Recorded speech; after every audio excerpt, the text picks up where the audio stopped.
الشيء إذا في مسيح محترم يريد أن يسأل أو يناقش باحترام وأدب فالمجال مفتوح له بعد.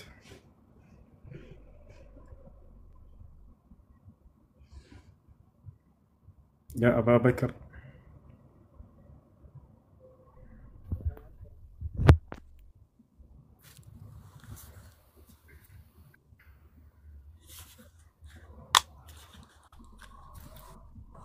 دمسي السلام. السلام عليكم ورحمة الله وبركاته. عليكم السلام ورحمة الله وبركاته. أهلا. لينا. عندي سلام نوز. أهلا الحمد لله معنا. كلهم سلام الحمد لله. تدرك اللي أوبراسيون ويس كنا. يوانا مداني تسطين الناس كي نمكروا كالونا كولا سامت بوالا ونعم تبياله إن شاء الله. أوكي إن شاء الله. إن شاء الله. عليك بالدعاء. أشي زارو سلام. እግዚአብሔር ይመስገን አለን። ሙሴ እንዴት ነህ? አለው ደህና ነሽ? ደህና ነኝ እግዚአብሔር ይመስገን አለን አልሐምዱሊላህ። እሺ አይ አንዳንዴ ታቾኝ የምሰማለሁ። ከዛ እኔ በፊት ሙስሊም ነበር። እሺ ሙስሊም በዛም ሙስሊምና ሳይጨርስ ክርስቲያን ሆኛለሁ። ክርስቲያን ሲሆን ደግሞ ክርስቲያን ውስጥም እየተማርኩ ነው። አንተ ጋርም እየመጣሁ እየሰማሁ ነው። እኔ ጥያቄ ልጠይቅ ብዬ ነው። ጠይቅሽ። ቁርአን እኔ በፊት አላባ ነው ያደኩት። ሳቆ ቁርአን ከሰማይ ነው ወረዱ ይላሉ። እሺ እውነት ነው? ቁርአኑ ከሰማይ ነው የወረደው? ቁርአን ሲወርማ ክርስትና ከኋላ ነው የመጣው? እስልምና ቀድሞ ነው የነበረው? ቁርአኑ ከሰማይ ነው የወረደው? ቃል መልስልሽ አዳምጪሽ። እሺ ቁርአን ከሰማይ ነው ወይ የመጣው? ቁርአን የመጣው ከአምላካችን ከአላህ ዘንድ። እንግዲህ መለኮታዊ መጽሐፍ የሚመጣው ከአምላክ ዘንድ ነው። ከአምላካችን ከአላህ ዘንድ በመላእኩ ጅብሪል ወይንም በገብርኤል አማካኝነት ለነብዩ መሐመድ ሰለላሁ ዐለይሂ ወሰለም በቃል ደረጃ ነው ያመጣላቸው። እንዲህ ተጽፎ ውርድ ያለ መጽሐፍ አይደለም። ገብታችኋል? ከአምላካችን ከአላህ ዘንድ መልአኩ ጅብሪል ዐለይሂ ሰላም ሰምቶ ያንን ከዚያም ለነብዩ ሰለላሁ ዐለይሂ ወሰለም አደረሰላቸው በቃል ደረጃ። ከዚያ ነብያችን ሰለላሁ ዐለይሂ ወሰለም ደግሞ ለሱሐቦቻቸው በምድር ላይ ያስተማሩት፣ እነርሱ እንዲጽፉ አዘዟቸው። እዚህ ምድር ላይ ተጻፈ ማለት ነው። እና ይህ ነው ይህንን ማስረጃ በቁርአን ላይ አምላክ አላህ ሱብሓነሁ ወተዓላ ሲናገር ምን ይላል? ወኢነሁ ለተንዚሉ ረቢል ዓለሚን ነዘለ ቢሂ ሩሑል አሚን على قلبك لتكون من المنذرين بلسان عربي مبين ይላል። ይህ ቁርአን ከዓለማቱ ጌታ የተወረደ ነው ይላል። ታማኝ መንፈስ መልአኩ ጅብሪል አወረደው በአንተ ልብ ላይ ሙሐመድ ከነቢያቶች እንድትሆን ዘንድ እያለ ይናገራል። ስለዚህ ቁርአን በዚህ መልኩ ከአምላካችን ከአላህ ዘንድ የወረደ መለኮታዊ ቃል ነው። እሺ ከእስልምና ከክርስቲያን ይቀድማል ወይስ ኋላ ነው ወይስ በፊትም የነበረ ነው? መልካም። እስልምና በፊትም የነበረ ነው። እስልምና በፊትም የነበረ ነው። አምላክ አላህ ከመጀመሪያው ነብይ አንስቶ እስከ መጨረሻ ዘመን ነብይ ድረስ ሲያስነሳቸው ጊዜ ነብያቶችን የላከባቸው የሆነ ሃይማኖት ነው።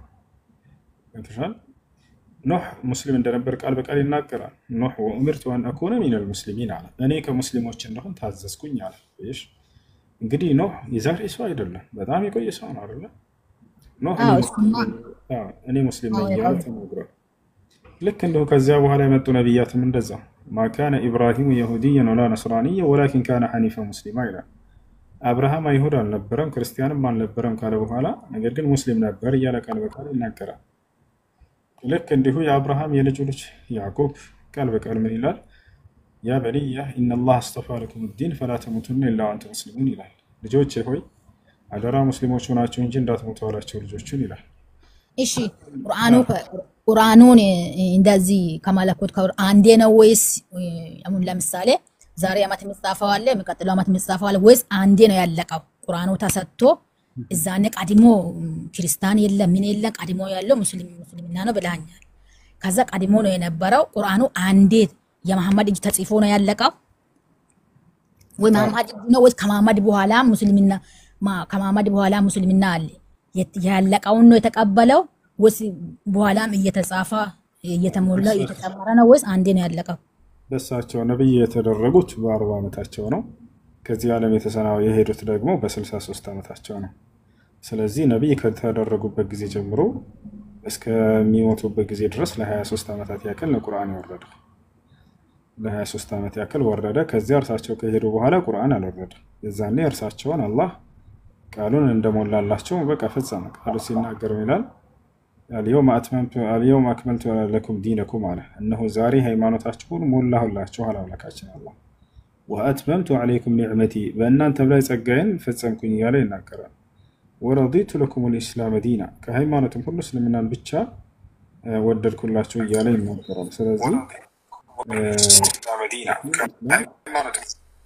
ከአምላክ አላህ ሱብሓነሁ ወተዓላ ዘንድ የዛኔ ተሞልቶ ተጨርሷል ቁርአን። ከዛ በኋላ እንዳድስ የሚወርድ የለም። እሺ በጣም ነው የሚያመሰግነው። እኔ ሁሌ ጥያቄ የሆነብኝ ልጠይቅህ ነበር።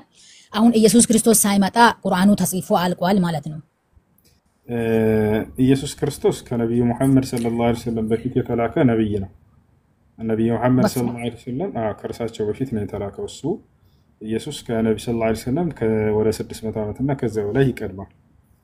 ይሄ ምንም ጥርጥር የለውም። ከኢየሱስ ክርስቶስ በፊት ደግሞ እነ ሙሴ አሉ፣ እነ አብርሃም አሉ፣ ሌላም ነብያቶች አሉ። ይታቻል ግን ኢየሱስ ክርስቶስ ከእርሳቸው በፊት ነው የተላከው። ኢየሱስ ስለእርሳቸው መስክሯል። ከእኔ በኋላ የሚመጣ ነብይ አለ፣ እርሱም ሙሐመድ ወይንም አህመድ ይባላል ብሎ ቃል በቃል ይናገራል። ወይስ ቃለ ዒሳ ኢብኑ መርየም ያ በኒ እስራኤል ኢኒ ረሱሉላህ ኢለይኩም ይላል። ኢየሱስ የማርያም ልጅ እኔ ወደ እናንተ ለእስራኤላውያን የተላኩ ያላህ መልእክተኛ ነኝ፣ ከእኔ በኋላ ደግሞ ስሙ አህመድ ወይንም ሙሐመድ የተባለ ነብይ ወደፊት ይመጣላችኋል እያለ አብስሯቸዋል። ያ ልክ እንዲሁ ለሐዋርያቶችም ኢየሱስ ክርስቶስ ሙስሊም እንዲሆኑ ነው ያስተማራቸው። ሐዋርያቶች ቃል በቃል እኛ ሙስሊሞች ነን ብለው ይናገራሉ። ሱረቱል ማኢዳ ምዕራፍ 15 ቁጥር 11 ላይ ምን ይላል? ሐዋርያቶች ሲናገሩ ወሽሐድ ቢአንና ሙስሊሙን አሉ፣ እኛ ሙስሊሞች መሆናችንን መስክር አሉ ይላል። ስለዚህ ሐዋርያቶች እስልምናን የተማሩት ከክርስቶስ ነውና ክርስቶስ ሙስሊም ነበር። ይህን ይመስላል እና ነብዩ ሰለላሁ ዐለይሂ ወሰለም ክርስቶስም ሙሴ አብርሃም እንዳለ መንገዳቸው አንድ መንገድ ነው፣ ኢስላም ነው። ኢስላም ማለት አንድና ብቸኛ የሆነውን አንዱን አምላክ ማምለክ ነው እንጂ ነብያቶች ሶስት አምላክ አላመለኩ። አንድም ሶስትም ብለው ነብያት አምላክን በፍጹም አልገለጹም። ኢየሱስ ክርስቶስም እንዲሁ ሁላቸውም አንዱን አምላክ በብቸኝነት የሚያመልኩ እንጂ አንድም ሶስትም አማልክቶችን በፍጹም አላመለኩም። እነሱ የሚሞትን አምላክ አላመለኩም፣ የሚሰቀል የሚገደልን አምላክ አላመለኩም። ነብያት ሰውን አላመለኩም። ሲጀመር የነብያቶች አምላክ አይታይም። ኢየሱስ ክርስቶስ ራሱ ወደ አምላካቸው አድርጋለሁ እያለ ያስተማረን አምላክ እንዳለው ያስተምራል። ይሄ ነው። ለዛ ለአንድ አምላክ ይገዛል። አንደኛ ቆሮንቶስ ምዕራፍ 15 ላይ እኔ ጥያቄ የሆነብኝ እንዴት ነው ቁርአኑ ቀድሞ ከወረደ ኢየሱስና ማርያም እንዴት ቁርአን ውስጥ ተገኘ ብዬ ነው። አሁን እሱንም ተረጅ። እሺ አሁን ሙስሊምና ሰው ሲሞት ለምሳሌ አሁን ሰው ሙስሊም ሳትሆኑ እንዳትሞቱ ተባለ። ለምንድን ነው? ጀነት ስለምንገባ። ሙስሊም የሆነ ሰው ወደ ጀነት ነው የሚገባው። ይሄ ቃል በቃል አለ በቁርአን ላይ። እሺ ሙስሊም የሆነ ሰው ጀነት ይገባል። እሺ ጀነት ሲገባ ጀነት ምንድነው? ለምሳሌ አሁን ጀነት ሆኖ ሰው በቃ ጀነት ነው የሚቀመጠው፣ ከዓለም ተለይቷል ማለት ነው። ከአላህ ጋር ነው የሚሆነው ማለት ነው። ጀነት ያለችው ከሰባት ሰማያት ሁሉ በላይ ነች፣ ከአርሽ በታች እዚያ ነው ያለው። ጀነት በዚያ ይሆናል። አላህን ያያሉ። ያው የጀነት ሰዎች አላህን በደንብ ያያሉ፣ ድምጹን ይሰማሉ። ይሄን ቃል ገብቶላቸው ያላ ድምጽ እየሰሙ አላህን እያዩ አቺ የፈጣራቸው ማለት እያዩ ድምጽ እየሰሙ ነው የሞተ ሰው ሙስሊም የሞተ ሰው የሚቀመጠው ማለት ነው። እሺ ለምንድን ነው ታዲያ 40 ብሎ እዚህ 40 ብሎ ሰው ሲሞት የሚደገሱት? ደግሞ ቡና እዚህም እየጠጣ የሞተውን ለምንድን ነው ቡና ሲያቀርቡ የሞቱት በቃ ቀድመ አያት ሳይቀር ለምንድን ነው ስማቸውን እየጠሩ ጀባ ብሎ የሚሉት? ለምንድን ነው? እኔ አሁን ላባ ያደኩበት ሁሌ እንደዚህ ነው የሚደረገው። የሞተ ሰው እዛ አላህ ጋር ካለ እዚህ ትቶ የሄደውን ለምንድን ነው የሚነግሩት? ወይስ ይሄን ይጠብቃሉ? እዛ ከአላህ ጋር የሚያገኙት ነገር የለም፣ በዚህ ነው የሚጠብቁት? እሺ 40 ምናምን የሚባል ነገር የለም። እሺ ነገር ግን አሁን ለምሳሌ ሰው ከሞተ ሻይል ነው ብሎ ይመጣሉ። ከዛ ሰው ከሞተ ከተቀበረ ቀን ጀምሮ ስሙን እየተጠራ ምግብ እየበሉ በቃ እንደዚህ ይላሉ። ለምንድን ነው? አላህ ጋር ካለ አንድ ሰው ሞታ በቃ ከሞተ ወደ አላህ ጋር ነው የሄደው። እዚህ አሁን እየበላ ምን ብሎ ትቶ የሄደ ነገር ለምንድን ነው ይዞ ሲመጡ እንደዚህ የሚሉት? ለምንድን ነው? አሁን ይሄስ ቁርአን ይፈቅዳል ወይ? እሺ አንደኛ 40 ምናምን የሚለው ስህተት ነው። እሺ ነገር ግን ለሞተው ሰው መጽዋት ማድረግ ይቻላል፣ ችግር የለውም። ለሞተ ሰው ጸሎት ማድረጉ ችግር የለውም። የሞቱ ወንድሞች ካሉሽ አላህ እንዲምርላቸው ኃጢአታቸውን እነዚያን መማጸን ነው። ልክ እንዲሁ ደግሞ መማጸን ብቻ ሳይሆን በእነሱ ስም አላህ ኃጢአታቸውን እንዲምርላቸው መጽዋት ማድረግ፣ ሰደቃ ማድረግ፣ የተራበን ማብላት፣ የተቸገረን መርዳት ይሄ ይቻላል፣ ችግር የለውም። እሺ እሱ የተቸገረ መርዳት መሬት ላይ ያለውን ሙስሊም ተባብሮ ማድረግ ይችላል። አሁን ለምሳሌ የሞተ ሰው አላህ ጋር አለ አልክ፣ አላህ ጋር አብሮ ነው ያለው። አሁን ሙስሊም ከሆነ የሞተ ሰው አላህ ጋር ከጀነት ነው የሚገባ አልክ። አሁን ለምንድን ነው እኛ አሁን የሞተ ሰው ለምን ይለመናል? ወንድሜን ጀነት አድርጎ አሁን አልገባም ማለት ነው፣ ጥርጣሬ ውስጥ ነው ማለት ነው። አሁን እኛ እንደዚህ ብላ ለምሳሌ እኔ እናቴ ሙስሊም ነበረች፣ በጣም ነው የሚወዳት፣ እስከዛሬ እያለቀስኩ ነው ያለሁት። አሁን ለምሳሌ እኔ ጀነት አርጋት እያልኩ ሁሌ ይለምናል። ለምን ማግባቷን እርግጠኛ አይደለም ማለት ነው። እሺ እንደዚህ ከሆነ ሙስሊም ሆኑ ሳትሆኑ አትሞቱ የሚለው ኮሜንት ሁሌ ያለው። እሺ ሙስሊም ከሆንኩ በኋላ ከሞትኩም ይሂድ ካለኝ ትጸላለች ሁሌ አስገባት እያለች በምን እርግጠኛ ነን ታዲያ? ይሄ ከሆነ እርግጠኛ አይደለንማ። አዳምጪ ሙስሊም የጀነት ነው የሚል ቃል በቃል በቁርአን ሆነ በሐዲስ ላይ አለ። እሺ ያ ማለት ግን ለምሳሌ አንቺ ሰውን በደለሽ ልትሞች ትችላለሽ አይደለ? ኃጢአት ይዘሽ የሰውን ግፍና በደል አይደለ? አዎ። ስለዚህ ለዚያ ይሄ ሰውዬ ምህረት ሊደረግለት ይገባል። ያንን እንዲምርለት አምላክን መማጸን ማለት ነው። ያ ማለት ግን ሰውዬው በቃ ጀነት አይገባምና ነው ብለን አይደለም እኛ ዱዓ የምናደርገው ለዚያ ሰው ገብቶሻል አይደለ? ያ ሰውዬ የጀነት ስላልሆነ ነው ብለን አይደለም። ሐታ ነብያቶች ማረን እያሉ ይለምናሉ። ላሳይሽ መጽሐፍሽ ላይ ነብያቶች እንዳለ ማረን እያሉ ይለምናሉ። ብዙ ሰምቻለሁ እኮ አንተ ስታስተምረው ሁሌ ይሰማሉ እኮ። እንደውም አማት ሆኗል እኮ አስገባኝ እያልክ አላስገባም። ዛሬ ሆይ እንዲህ ላግኝቼ ነው በጣም ነው የምማረው። ምህረትን ሲማጸኑ ኃጢአተኛ ስለሆነ ወይንም ደግሞ እነሱ ስለማይማርላቸው ወይንም ገሃነም ስለሆኑ ነው ማለት አይደለም። እሺ ነብዩ ሰለላሁ ዐለይሂ ወሰለም ለምሳሌ ምን ይላሉ? استغفروا توبوا الى الله واستغفروا فاني اتوب في اليوم 70 مره وفي روايه اخرى 100 مره ወደ ጌታቸው ወደ አላህ ንስሐ ግቡ፣ እኔ በቀን ወደ 70 ጊዜ ንስሐ ገባለሁ ወይንም ወደ 100 ጊዜ ንስሐ ገባለሁ። አየሽ ያን ማለት ነብዩ መሐመድ ሰለላሁ ዐለይሂ ወሰለም 100 ኃጢአት አድርገው ነው ላ አይደለም። አንድ ነው ኃጢአት ሳያደርጉ ነብያቶች ወደ አምላክ ወደ አላህ ንስሐን አብጆች ናቸው። አላህ ስለ ነብያቶች ሲናገር ኢነሁ አዋብ ይለናል ዳዊትን፣ እርሱ በጣም ወደ እኔ ወደ አላህ ተመላሽ ነው ይለናል። ኢነ ኢብራሂም ለአዋሁን ሐሊም ይላል። አብርሃም ወደ እኔ በጣም ንስሐ ብዥ ነው ይላል። ኃጢአተኞች ናቸው ማለት ነው ላ አይደሉም። አይሽ ነብያቶች ኢብራሂም አለይሂ ሰላም ወልሂቅኒ ቢሷሊሂን ይላል። ወደ ከደጋጎቹ ጋር አስጠጋኝ እያለ ይማጸናል። ገና የደጋግ መሆኑን አላወቀም ማለት ነው የገሃነም ነው ማለት ነው አይደለም። አይሽ ስለዚህ ለአማኞች እኛ አምላካችን አላህ ሆይ ምህረት አድርግላቸው ስንል ጊዜ የገሃነም ስለሆነ አይደለም ወይንም የገነትን ስለማይገባ አይደለም። ምናልባት ግን ያ ሰው ጻድቅ አይደለም ኃጢአትን አድርጎ ሊሆን ይችላል አይደለ? ያ ኃጢአቱ እንደው ሙሉ በሙሉ እንዲነጻ ስለምንፈልግ ነው።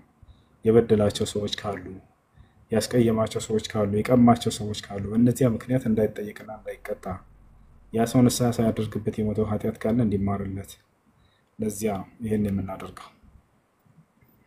በጣም ነው የሚያመሰግነው።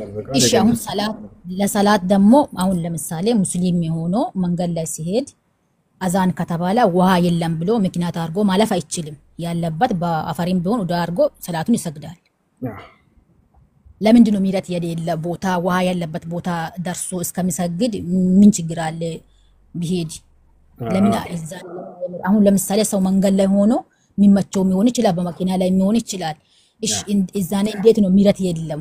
አላሁ አክበር የተባለ በቃ ሰዓቱ ሲደርስ የትም ውሃ የለም ብላ ምክንያት አድርጋ ማለፍ አትችልም፣ መሰገድ ነው። ይሄንም ሰምቻለሁ። ይሄ እውነት ነው? አዎ የትኛውም ስፍራ ቢሆን ውሃ የለም ብሎ አምልኮን ሊተው አይገባም ሰው። እንደውም ይሄን ኢስላም ለሰዎች እንዲመች ሁሉ አድርጎላቸዋል። ውሃ የለም ብሎ ሰውየው በዚያ ምክንያት አምልኮን እንዳያቋርጥ አለ እና በአፈር ተየሙም አድርጎ መስገድ ይችላል። አላህ በቁርአን ላይ ሲናገር ይላል فإن لم تجدوا ماء فتيمموا صعيدا طيبا አለ። ውሃን ካላገኛችሁ በንጹህ አፈር ውዱ አድርጉ ብሎ ተናገረ። ስለዚህ በዚያ በማድረግ መስገድ ይቻላል። እሺ ግን ያ ሰውዬ ቤቱ እስኪደርስ ድረስ ጊዜው የማያልፍበት ከሆነ እስከተባለ የዛኔ ቤት ውስጥ ይደርስ ይሄድና በውሃ ውዱ አድርጎ መስገድ ይችላል። ነገር ግን እዛ መንገድ ላይ መስገድ ቢፈቀድለት በአፈር እንዴት ነው ከተባለ እዛ ቤት ውስጥ ይደርስ ድረስ ጊዜው የሚያልፍበት ከሆነ ነው። ጊዜው የማያልፍበት ከሆነ የሶላቱ ወቅት ቶሎ ብሎ ወደ ቤቱ ከሄደ በኋላ ውዱ አድርጎ በውሃ መስገድ ይችላል። እዛ እሺ አሁን ይሄንን የጠየቁ ለምን መሰለህ? አሁን ለምሳሌ እኔ አሁን ኮሜንቱን አይቻለሁ። አላባ አይደለም አትዋሺ ይላሉ። እኔ አላባ አልቆጫ ሰፈር ነው ያደኩት። 4 ዓመት ጾም ያለው የሙስሊም ጾም በጣም ነው መስጊድ ይሄዳለው። በቃ ለምን አላቅም ቁርአኑን ትንሽ ሞክሬ ነው የተውኩት። መሰገድ ብቻ ነው እኔ ቆሜ ሰላቱን የሰገድ ብቻ ነው ማለት ቁርአኑን አላቅም። ግን ከዛ እኔ ይሄን ለምን ጠየቁ መሰለ? አሁን አላህ መንገድ ላይ ስትሄድም ሰላቱ እንዳልፍ ቤት እስከምደርስ ብለ ምክንያት አድርጋ አታልፍ ስገድ ከተባለ ቤት ውስጥ ከእስልምና እንድትወጪ ያደረገች ነገር ምንድነው? እኔ ቤተሰቤ ሁለት ቦታ ሆኖ ነው ወደ ዳንቧ ሲሄድ ክርስቲያን ሆንኩ። አላባ በልጅነቴ እስከ 5ኛ ክፍል ድረስ ሙስሊም ነበርኩ። ከዛ ወደዛ ሲሄድ ደግሞ ያው እውቀቱ ገብቶኝ ምን ብሎኝ ሳይሆን አላቀም ቤተሰብ ያለበት አይደለም ሆነው ደብቄ ረመዳን እየያዝኩ ነበር። ከዛ ክርስቲያን ወደ ክርስትና ገባሽ? 5ኛ ክፍል ድረስ ከልጅነቴ ከዛነቴ 5ኛ ክፍል ድረስ ተማሪ አልቆጫ ነው የተማርኩት። እስከዛ ድረስ ሙስሊም ነበር። ለዛ ወደዛ ቤተሰቤ ጋር ደግሞ ሲሄድ አክስቴ ጋር ነው ያደኩት አላባ ማለት ነው። ቤተሰቤ ጋር ሲሄድ ደግሞ ሁሉም ክርስቲያን ነው። ረመዳን ደርሶ ነበር። ደብቄ ረመዳን እያዝኩ ከዛ ክርስቲያን ናቸውና ክርስቲያን አረጉን። አሁን ይሄው ክርስቲያን ሆኜ ነው ያለሁት። ግን አሁን ለምን አላወኩም? አሁን እውነት ነው ውሸት ነው ሳላውቅ በቤተሰቦቼ ማላቅ ነው። ኦኬ እሺ ለማንኛውም ያ ነው። እሺ አሁን ጥያቄ አልጨረስኩም። ለምን አሁን ቤት ውስጥ ሆኖ ማለት ነው ስለሚያውቅ ነው አላባ ነው ያደኩት። ሁሌ ሰው ቤት ውስጥ መንገድ ላይ አራራም ሰላቱን ሲገዶ ከተባለ ቤት ውስጥ የስራ ምናምን ምክንያት ቢዚ ሆኖ ዋይ ያለ መስገድ ያለ ስራውን አዝዞ ከተባለ እልፍ ላይ ታኝቶ ሰው ሰላቱን ሲያልፎ ወጣት አይደለም። አንድ ትቀጥያለሽ። ትንሽ ካለህ ሚዩትህን አንሳ። ትንሽ አለህ ከላይ እነምሽ መቅደም የትሽናሽ ሰላም አለይኩም። ወአለይኩም ሰላም አሎ ሰላም አለይኩም። ወአለይኩም ሰላም ሰበካ ይራራ። እሺ አልሰማም? ይሰማል። ቀጥል። ከታች የሻሃዳ መቀበል የምትፈልግ ነበረች እንድታስገባት ነበር ቃል የምትለው አደበኛዋ ቃል የምትለዋለች አደበኛዋ ቃል የምትለዋለች ያስገባት። ምናልባት እንትኗ የተቆለፈ መሰለኝ ቲክቶኳ ፕራይቬት ሆኖባታል መሰለኝ። ታስተካክለውና ትግባ። ታስተካክለው። እሺ እስከዛ ድረስ መቅዲ መናገር ትችላለሽ። ሰላም ይሰማሻል? ቆይ አንዴ እኔ መዳም ያለችና እስከዛ ሌላ ሲያወራ አይሽ እሺ ገስት ተላክ ገስት ተላክ ላኪ አደበኛዋ የምትለዋለች ያስገባት። እሺ ዛሬ ጥያቄ ካለሽ ቀጥይ። ያልጠየቅሽው ካለ እሺ በጣም ነው የሚያመሰግነው። እግዚአብሔርም ደስ ብሎኛል በጣም። ለምን እንደዚህ ታወረኛለህ ብዬ አልጠበቅኩም። በጣም ነው የሚያመሰግነው። አሁን ለምሳሌ መንገድ ላይ አላህ ሰላቱን ሲገዱ ብሎ አራራም እስከ ቤት ሲደርስ ዋ የለም ብሎ ቤት ደርሰት ይሰግዳል። አሁን ይሄ ፈርድ ነው መንገድ ላይ ነው አላለም። አሁን ቤት ሰው ተኝቶ ሱቂ ሳይሰግድ ሲቀር በእንቅልፉ ስራ እየሰራ ቢዚ ሆኖ ሰዓቱ ሲያልፍ ሳይሰግደው አሁን ይሄስ ያጣታ አይደለም ወይ ያስቀጠም ወይ አይ ለሱ ችግር የለም ከተባለ ለምንድን ለመንገድ ላይ በአፈሪም ቢሆን ወዶ አርገስ ሲገደው ሰላቱ እንዳልፍ አለ? እሺ ቤት ውስጥ ሆኖ አሁን ኢትዮጵያ ያለው ሙስሊም ብዙ ሰላቱን እንደዚህ ተከታትሎ አይሰግድም። አብሬ ያደኩት ያየሁት ነው። ያልፋል ይሰግዳሉ እያለም ያልፋል ደምሮም ይሰግዳል አይደለም። ይቅርታ አድርግልኝና አዎ ያለፈውን እናቶች ስራ ላይ ሆኖ ምን ብሎ በኋላ ደግሞ ማታ ላይ እሺና መግሪብ ብሎ ይሰግዳሉ። ይሄንንም ያውቃሉ። ይሄ እኔ ጥያቄ የሚሆነብኝ ሁሌ ለምንድን ነው እኔ በቃ የሞተ ሰው መጸለይና መንገድ ላይ ማይራራ አላ እንዴት ለስራ ላይ ሆናችሁ ውሃ ያለበት ቤት ያለበት ሰላቱ ሲያልፍ እንዴት እንደዚህ? ይሄም ጥያቄ ሆኖብኛል። ይሄስ ምን ትላለህ? ጥያቄሽ ግልጽ አይደለም። በቤት ሆኖ ለምን አልሰገደም ነው ወይስ እንዴ? አዎ ለቤት ሆኖ ሳይሰግዱ ይቀራሉ። ይሄን እየሰሙ ማለት አሁን ለምሳሌ አላህ ቃል ነው እኮ መንገድ ላይ ሆና በቃ ሰላቱ ካለ አትለፈው ውሃ የለም ብለ በአፈርም ቢሆን ስገድ ተባለ። ለምንድን ነው ያ ቃሉ እንደ ሰላት ጊዜ እንዳልፍ ማለት ነው። አስጠንቅቆ ነው የነገረው። ሰላት ጊዜ እንዳልፍ እኔ መንገድ ነኝና ውሃ የለም ብለ ምክንያት ፈጥራ አታልፍ በአፈርም ቢሆን ስገደው ሰላቱ እንዳልፍ ተባለ። አሁን ቤት ውስጥ ሆኖ እርሻ እየሰራ እርሻ ላይ ሆኖ ስራ እየሰራ ቤት ውስጥ ሆና ስራ እየሰራች ወይም እናት ወይ እህት ወይ ወንድም ወይ አባት ሰላቱ ሳይሰግድ ሰዓቱ አልፎ የሚሰግድ አለ። ኢሻና መግሪብ ቢሮ አንድ ላይ የሚሰግድ አለ። ይሄ አንድ ላይ ቤት ሆኖ አንድ ላይ ሲሰግድ ሲፈቅድ መንገድ ላይ ለምንድን ነው እንደዚህ ያልተፈቀደው? ይሄስ እንዴት ነው? ቁርአኑ ወይ ሁለት ነው ወይስ እንዴት ነው? አንተም ታውቃለህ ቤት ውስጥ እኮ ሰው ሰላቱ ሁሉም ሰዓቱ ሳያልፍ የሚሰግድ የለም። አልፎ ነው የሚሰግደው። ይሄ ቁርአን ላይ ደግሞ የተባለ መንገድ ላይ ሆነህም እኮ ሰላቱ እንዳልፍ ነው የተባለው። ሰዓቱ ሳያልፍ የሚሰግድ የለም አትበይ እንጂ ምን ሆነሽ ነው? እኮ ሰዓቱ ሲያልፍ ነው የሚሰግደው እኮ ሰዓቱ ላይ ኢትዮጵያ ያለው ህዝብ ሰዓቱን ጠብቆ የሚሰግድ የለም። ለምን ሰዓቱ ሲያልፍ ወይም ደግሞ የደረሰ ይደርሳል ይሰግዳል፣ ያልደረሰ ደግሞ አሁን ኢሻና መግሪብ ብሎ አንድ ላይ ስለሚሰግድ አለ። ይሄ አንድ ላይ ሆነው ችግር የለም ወይ? ይሄ ከሆነ ደግሞ መንገድ ላይ ያለው ሰው ለምንድን ነው ቦታውን ደርሶ ታጥቦ እስከሚሰግድ ለምን አልተፈቀደለትም? ለምን በአፈሪም ቢሆን ሲገድ ለምንድን ነው የተባለው? ይሄ ነው የኔ ጥያቄ። እንዳም ቤትህ ካልሆነ እንዳትሰግድ ቢባል ነው ይሄ ነገር ስህተት ሊሆን የሚችለው እኮ ወገናችን። አስተውይ ቆም ብለሽ አምልኮ በቤትህ ሂደህ ካልሆነ በስተቀር እንዳትሰራ ቢባል ስህተት ነበር የሚሆነው። አየሽ አምላክ ግን ምን አለ? የትም ስፍራ ብትሆኑ አምልኮ ፈጽሙ አለ። ይሄ እኮ ስህተት አይደለም። ይሄ ሊያስተችም የሚችል ትችትን የሚያስነሳ ነጥብ አይደለም። እንዳሚወደስበት ነው አምላክ በዚህ ነገር። የትም ስፍራ ሆናችሁ እኔን ተገዙ ችግር የለውም ቢል ይሄ ነው ትክክለኛ ከተላላ። ስለዚህ ነብዩ ሰለላሁ ዐለይሂ ወሰለም ምን አሉ? ጁዒለት ሊየል አርዱ መስጂደን ወጠሁራ። መስጂድ ማን ነው? ምድር አጠቃላይ ለኔ መስጂድና ጠሃራ ተደርጋለኛለች። ፈአይነማ አድረከትከ ሶላት ፈሶሊ። የትም ስፍራ ሆናችሁ የሶላት ሰዓት ከደረሰባችሁ በዚያ ስፍራ ስገዱ ቦታው ንጹህ እስከሆነ ድረስ ብለው ተናገሩ። ያ ነው። ቤቱ ያለ ሰው ደግሞ መስጂድ አካባቢው ካለ ሂዶ መስጂድ መስገድ አለበት። ጉዞም ላይ ያለ ሰው በአቅራቢያው መስጂድ ካለ ወርዶ መስጂድ መስገድ አለበት ሰዓቱ ከደረሰ። ነገር ግን መስጂድ ከሌለስ ሰው ያለበት ስፍራ እንዳሰግድ በቃ ቤትህ እስክደርስ ድረስ መባል ነው ያለበት? ላይ አይደለም። በዛው ባለህበት ስፍራ ብሎ ስገድ ብሎ አምላክ ደነገገ ይሄን ነገር እና ይሄ ነው። እሺ አሁን ለመንገድ ላይ ባይሰግድም ቤት ያለበት ሁሉም እንዳመልክ ነው እንጂ የተነገረው። አሁን ቤት ሰዓቱ ሲያልፍ ሲሰግድ ኃጢአት የለም ማለት ነው።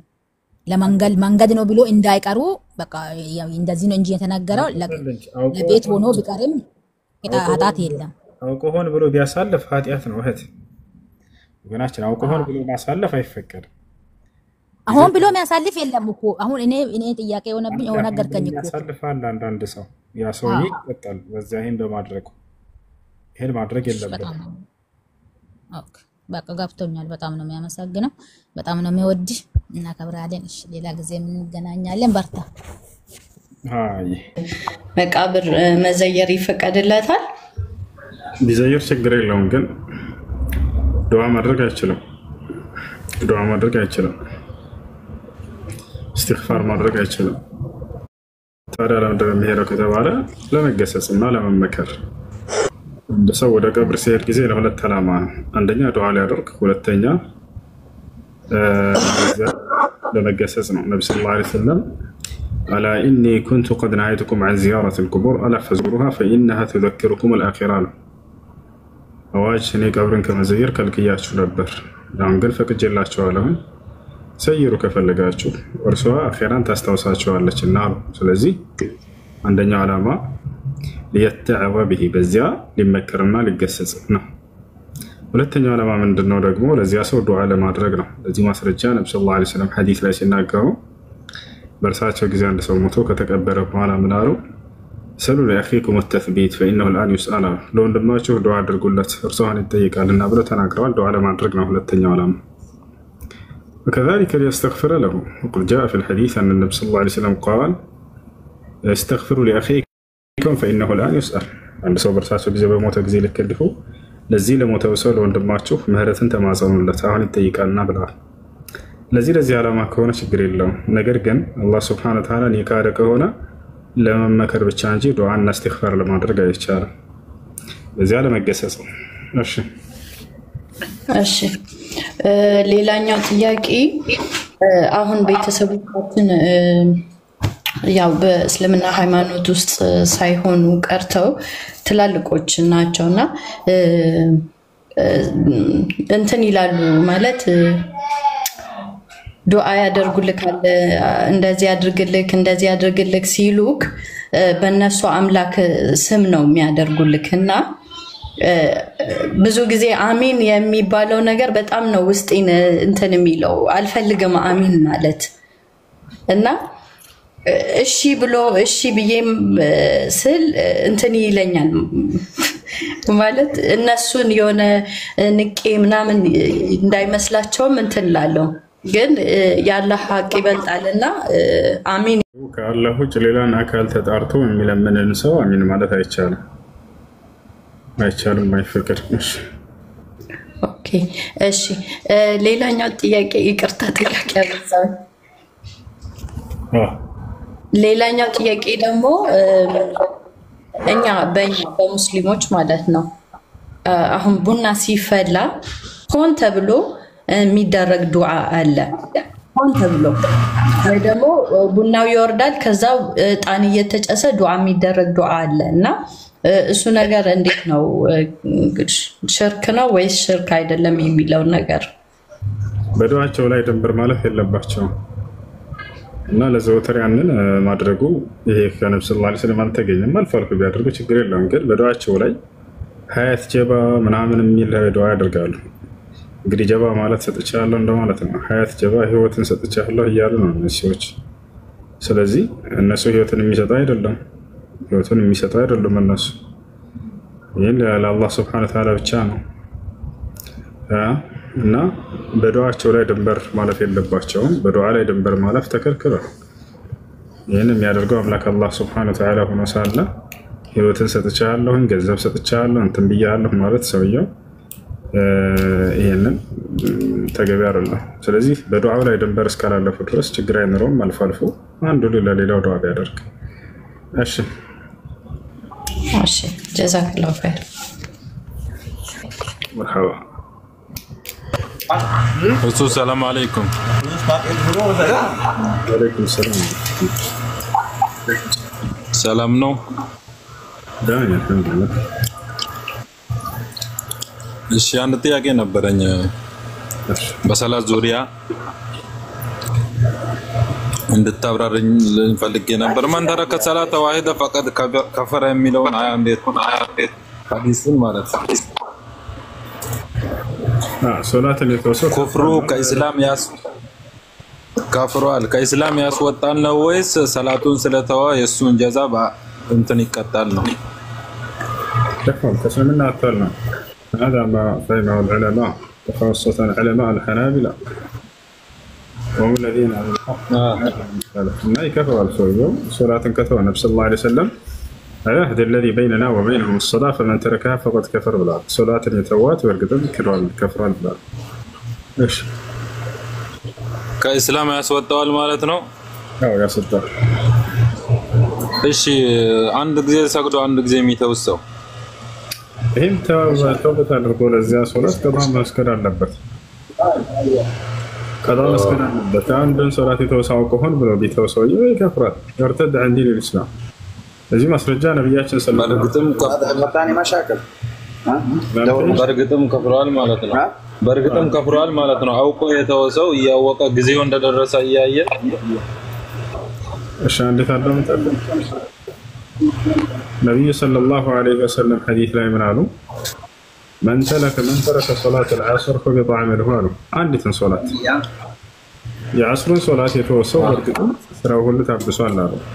ولا يحبط العمل إلا بالكفر أو الشرك بدليل قوله سبحانه وتعالى ولو أشركوا لحبط عنهم ما كانوا يعملون لأن أشركت ليحبطن عملك ስለዚህ የአንድን ሶላት የተወሰው ስራው ሁሉ ታብሷል ሲሉ ጊዜ እንደሚያከፍር ግልጽ ነው እና ይህ ነው هذا እሺ بالعزم الباز والعثيمين وصالح الفوزان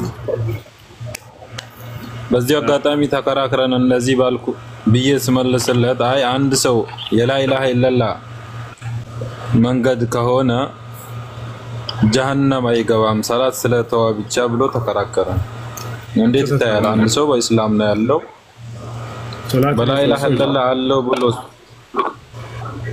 ቋዳም ታረሱ እንደ ሰው ሶላት ባይሰግድም ጀሃነም አይገባም ላ ኢላሃ ኢላላህ እስካለ ድረስ ያለ ተሳስቷል። አላህ ቃል በቃል በቁርአን ላይ ሶላትን የተወሰው ጀሃነም ይገባል ብሎ ተናግሯል።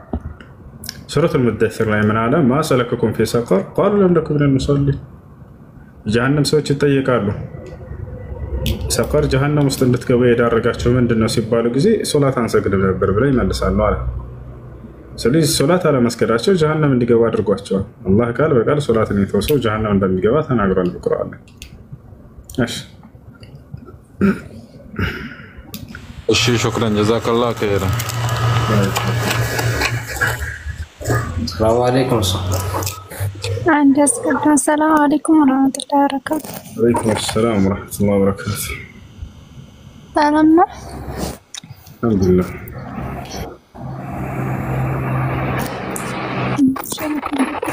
አይ እሱ ጥያቄ ነበረኝ።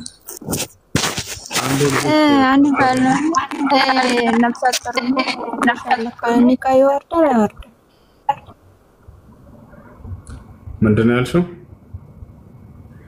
ነፍሰ ጡርና ባልየው ፈትሻለሁ ካለ ኒካ ይወርዳል አይወርድም?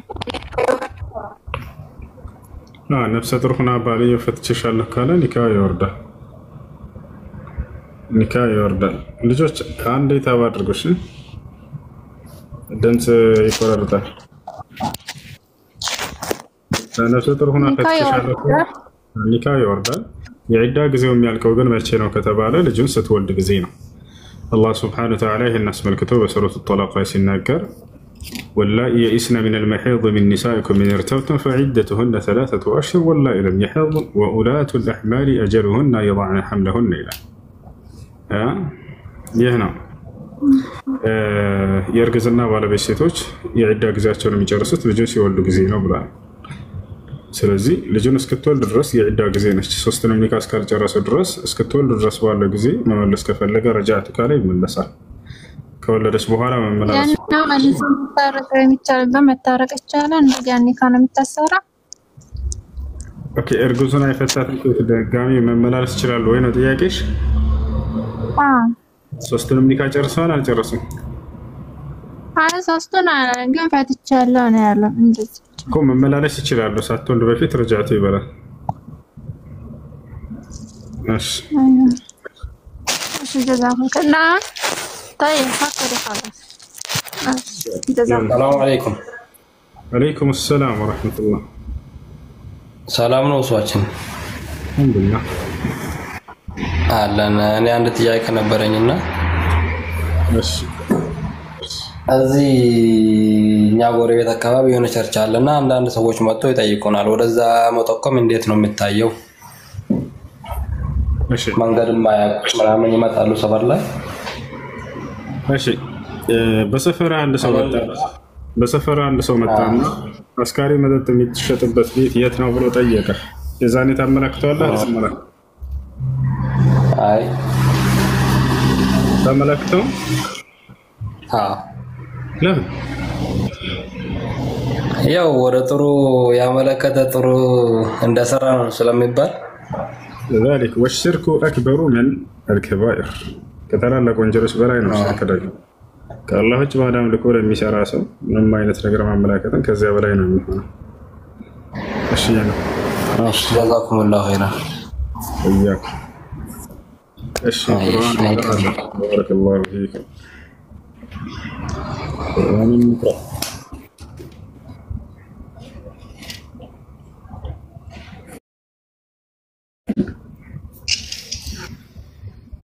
أعوذ بالله من الشيطان الرجيم بسم الله الرحمن الرحيم ألف لام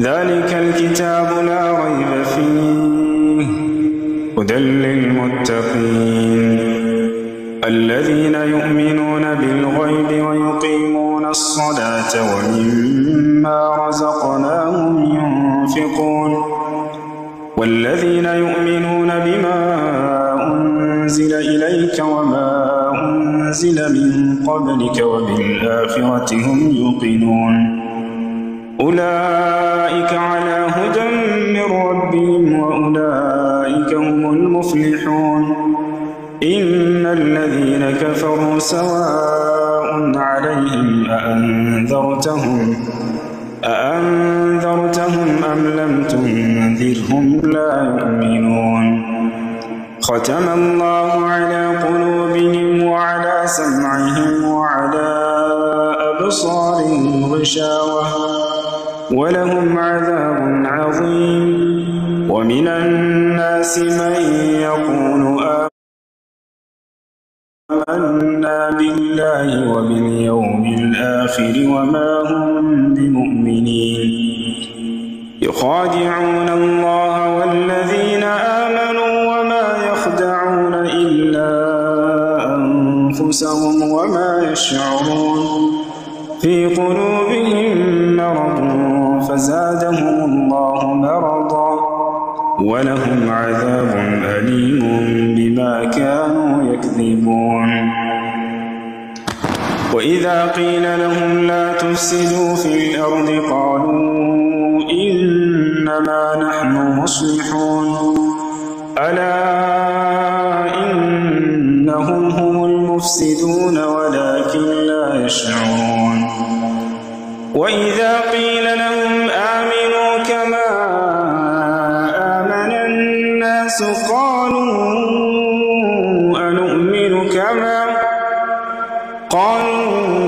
أنؤمن كما آمن السفهاء ألا إنهم هم السفهاء ولكن لا يعلمون وإذا لقوا الذين آمنوا قالوا آمنا وإذا خلوا إلى شياطينهم قالوا إنا معكم إنما نحن مستهزئون الله يستهزئ بهم ويمدهم في طغيانهم يعمهون أولئك الذين اشتروا الضلالة بالهدى فما ربحت تجارتهم وما كانوا مهتدين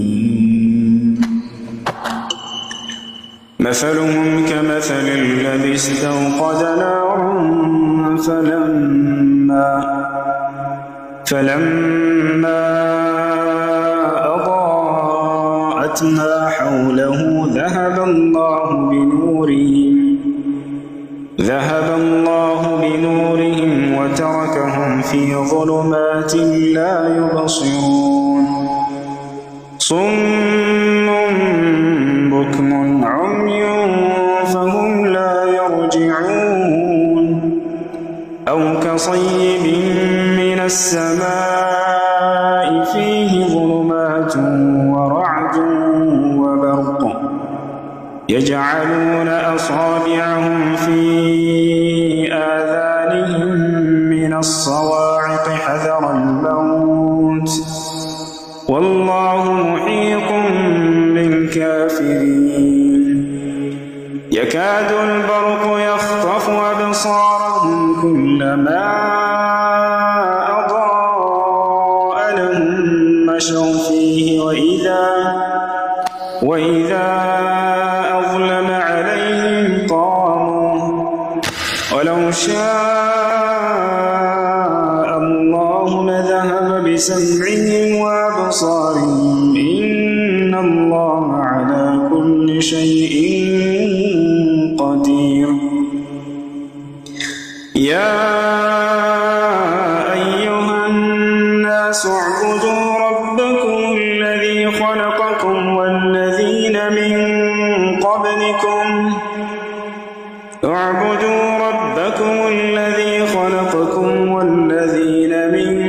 قبلكم لعلكم تتقون الذي جعل لكم الأرض فراشا والسماء بناء وأنزل من السماء ماء فأخرج به من الثمرات رزقا لكم فلا تجعلوا لله أندادا وأنتم تعلمون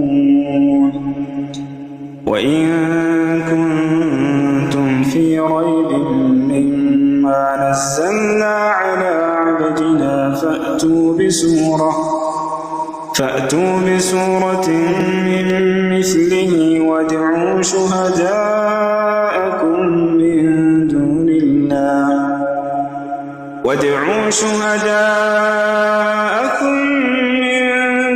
إن كنتم صادقين فإن لم تفعلوا ولن تفعلوا فاتقوا النار التي وقودها الناس والحجارة أعدت للكافرين وبشر الذين آمنوا وعملوا الصالحات أن لهم جنات تجري من تحتها الأنهار كلما رزقوا منها من ثمرة رزقا قالوا هذا الذي رزقنا من قبل وأتوا به متشابها ولهم فيها أزواج مطهرة وهم فيها خالدون إن الله لا يستحيي أن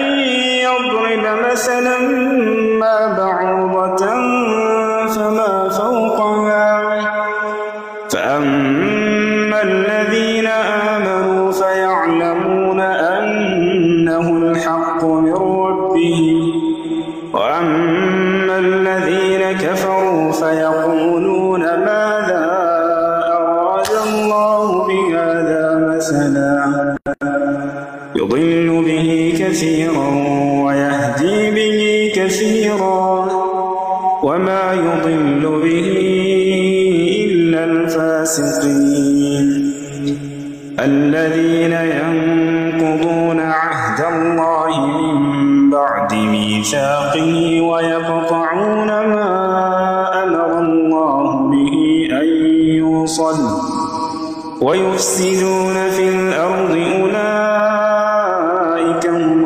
الخاسرون كيف تكفرون بالله وكنتم أمواتا فأحياكم ثم يميتكم ثم يحييكم ثم إليه ترجعون هو الذي خلق لكم ما في الأرض جميعا ثم استوى إلى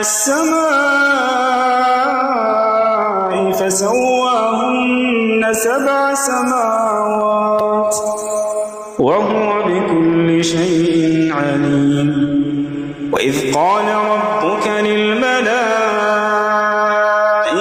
إني جاعل في الأرض خليفة قالوا أتجعل فيها من يفسد فيها ويسفك الدماء ونحن نسبح بحمدك ونقدس لك قال إني أعلم ما لا تعلمون وعلم آدم الأسماء كلها ثم عرضهم على الملائكة فقال أنبئوني بأسماء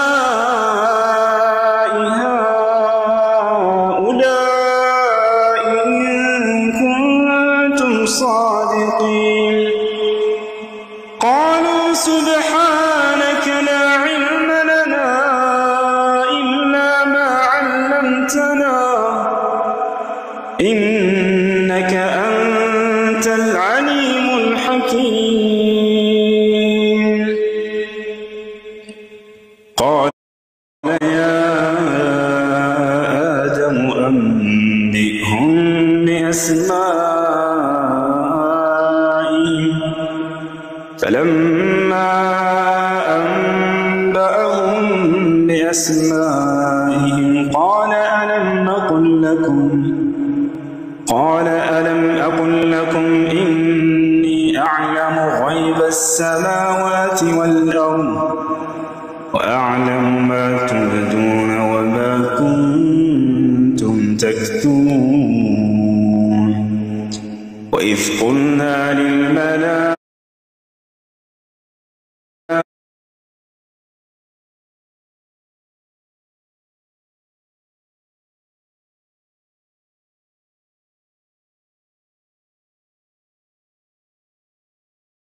كافرين وقلنا يا آدم اسكن أنت وزوجك الجنة وكلا منها رغدا حيث شئتما ولا تقربا هذه الشجرة فتكونا من الظالمين فأزلهما الشيطان عنها فأخرجهما مما كانا فيه وقلنا اهبطوا بعضكم لبعض عدو ولكم في الأرض مستقر ومتاع إلى حين فتلقى آدم من ربه كلمات فتاب عليه إنه هو التواب الرحيم قلنا اهبطوا منها جميعا فإما يأتينكم مني هدى فمن تبع هداي فلا خوف عليهم ولا هم يحزنون والذين كفروا وكذبوا بآياتنا أولئك أصحاب النار هم فيها خالدون يا بني إسرائيل اذكروا نعمتي التي أنعمت عليكم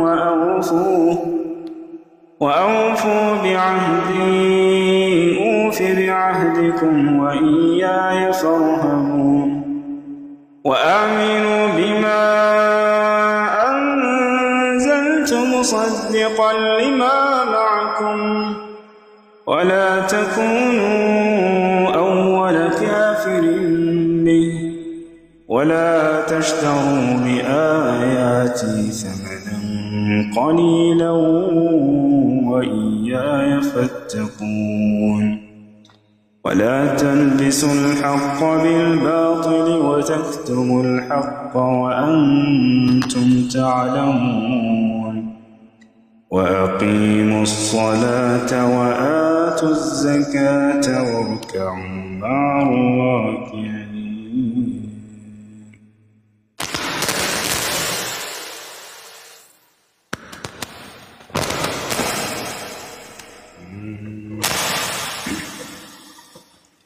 بسم الله الرحمن الرحيم كافها يا عين صاد ذكر رحمة ربك عبده زكريا إذ نادى ربه نداء خفيا قال رب إني وهن العظم مني واشتعل الرأس شيبا ولم أكن بدعائك رب شقيا وإني خفت الموالي من ورائي وكانت امرأتي عاقرا فهب لي من لدنك وليا يرثني ويرث من آل يعقوب واجعله رب رضيا يا زكريا إنا نبشرك بغلام اسمه يحيى لم نجعل له من قبل سميا قال رب أنى يكون لي غلام وكانت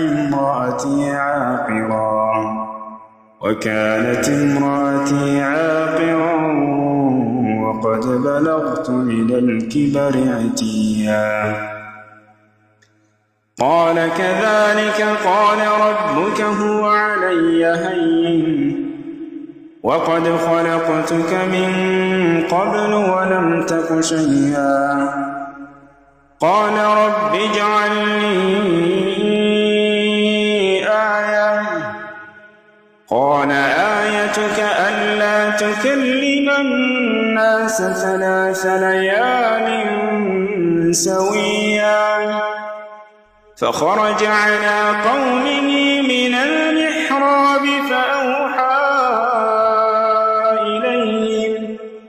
فأوحى إليهم أن سبحوا بكرة وعشيا يا يحيى خذ الكتاب بقوة وآتيناه الحكم صبيا وحنانا من لدنا وزكاة وكان تقيا وبرا بوالديه ولم يكن جبارا عصيا وسلام عليه يوم ولد ويوم يموت ويوم يبعث حيا واذكر في الكتاب مريم إذ انتبذت من أهلها مكانا شرقيا فاتخذت من دونهم حجابا فأرسلنا إليها روحنا فتمثل لها بشرا سويا قالت إني أعوذ بالرحمن منك إن كنت تقيا قال إنما أنا رسول ربك لأهب لك غلاما زكيا قالت أنى يكون لي غلام ولم يمسسني بشر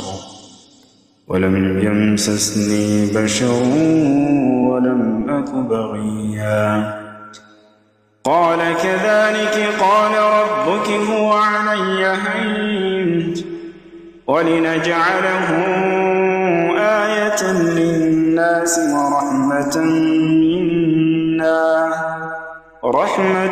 منا وكان أمرا مقضيا فحملته فانتبذت به مكانا قصيا فأجاءها المخاض إلى جذع النخلة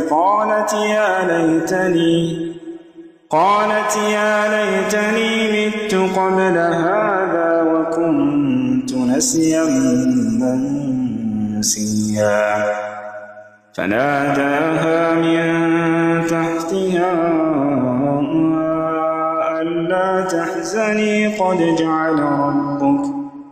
ألا تحزني قد جعل ربك تحتك سريا وهزي إليك بجذع النخلة تساقط عليك رطبا جنيا فكلي واشربي وقري عينا فإما ترين البشر أحدا فقولي إني نذرت للرحمن صوما فلن أكلم اليوم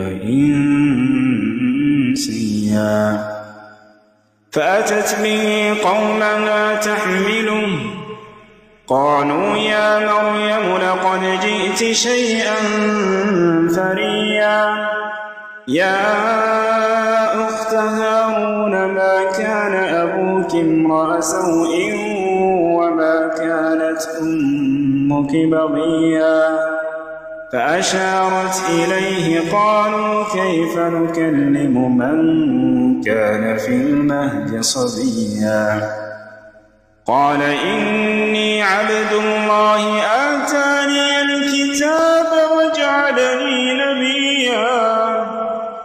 وجعلني مباركا أينما كنت وأوصاني بالصلاة والزكاة ما دمت حيا وبرا بوالدتي ولم يجعلني جبارا شقيا والسلام علي يوم ولدت ويوم أموت ويوم أبعث حيا ذلك عيسى ابن مريم قول الحق الذي فيه يمترون ما كان لله أن يتخذ من ولد سبحانه إذا قضى أمرا فإنما يقول له كن فيكون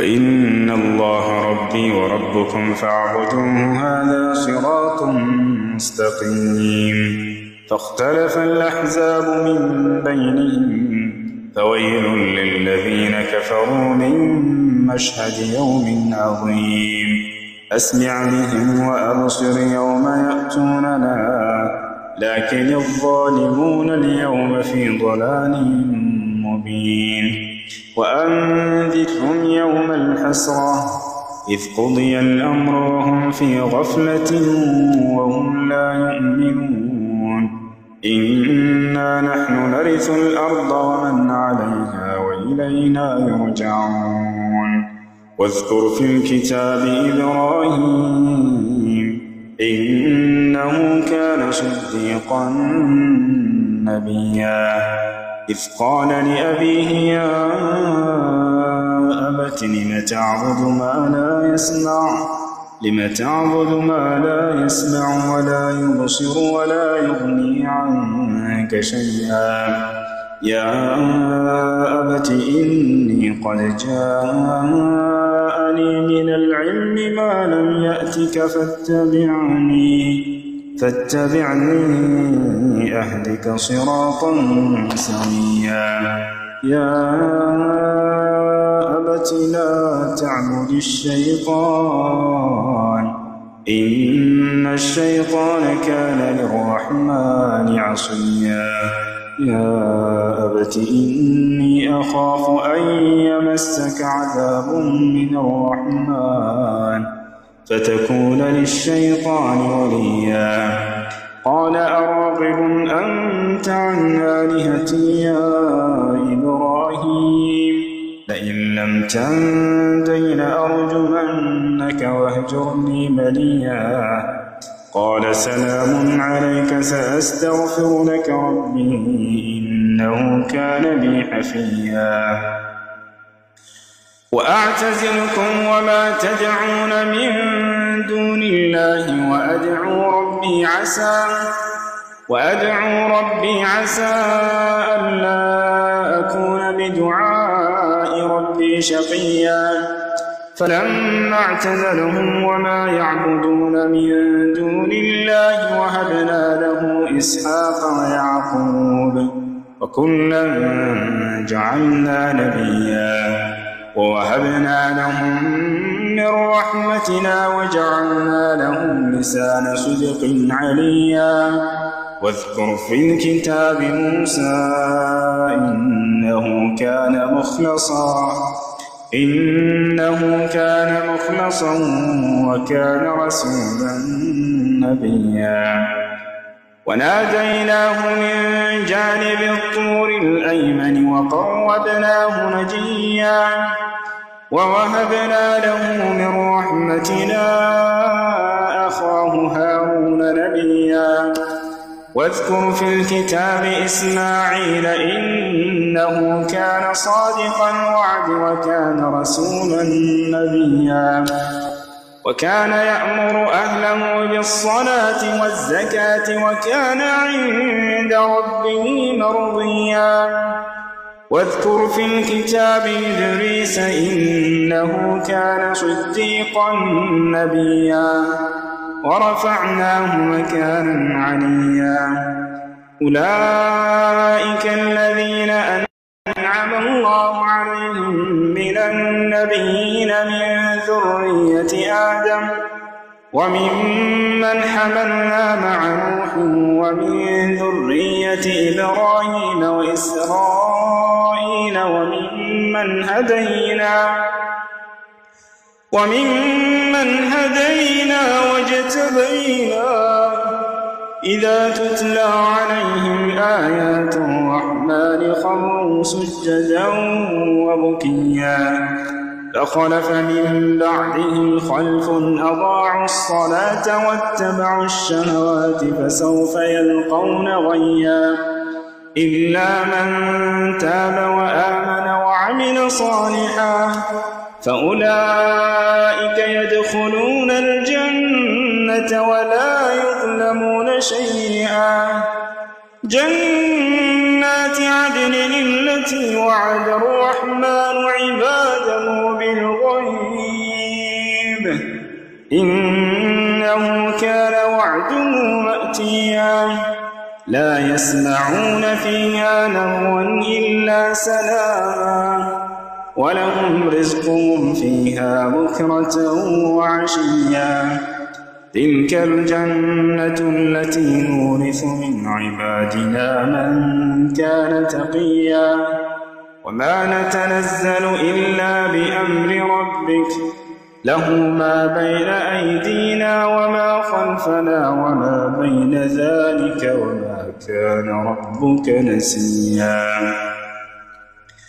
رب السماوات والأرض وما بينهما فاعبده واصطبر لعبادته هل تعلم له سميا ويقول الإنسان وإذا ما مت لسوف أخرج حيا أولا يذكر الإنسان أنا خلقناه من قبل ولم يك شيئا فوربك ليحشرنهم والشياطين ثم لنحضرنهم حول جهنم جثيا ثم لننزعن من كل شيعة أيهم أشد على الرحمن عتيا ثم لنحن أعلم بالذين هم أولى بها صليا وإن منكم إلا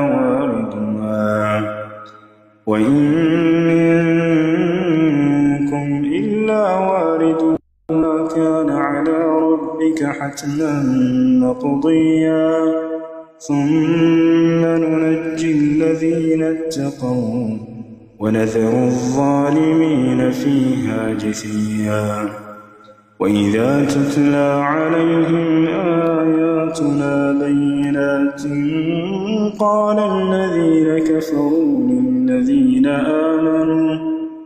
قال الذين كفروا للذين آمنوا أي الفريقين خير مقاما وأحسن نديا وكم أهلكنا قبلهم من قرن هم أحسن أثاثا ورئيا قل من كان في الضلالة فليمدد له الرحمن مدا حتى إذا رأوا ما يوعدون إما العذاب وإما الساعة فسيعلمون من هو شر مكانا وأضعف جندا ويزيد الله الذين اهتدوا هدى والباقيات الصالحات خير عند ربك ثوابا وخير مردا أفرأيت الذي كفر بآياتنا وقال لأوتين مالا وولدا أطلع الغيب أم اتخذ عند الرحمن عهدا كلا سنكتب ما يقول ونمد له من العذاب مدا ونرثه ما يقول ويأتينا فردا واتخذوا من دون الله آلهة ليكونوا لهم عزا كلا سيكفرون بعبادتهم ويكونون عليهم ضدا ألم تر أنا أرسلنا الشياطين على الكافرين تؤزهم أزا فلا تعجل عليهم إنما نعد لهم عدا يوم نحشر المتقين إلى الرحمن وفدا ونسوق المجرمين إلى جهنم وردا لا يملكون الشفاعة إلا من اتخذ عند الرحمن عهدا وقالوا اتخذ الرحمن ولدا لقد جئتم شيئا إدا تكاد السماوات يتفطرن منه وتنشق الأرض وتخر الجبال هدا أن دعوا للرحمن ولدا وما ينبغي للرحمن أن يتخذ ولدا إن كل من في السماوات والأرض إلا آتي الرحمن عبدا لقد أحصاهم وعدهم عدا وكلهم آتيه يوم القيامة فردا إن الذين آمنوا وعملوا الصالحات سيجعل لهم الرحمن ودا فإنما يسرناه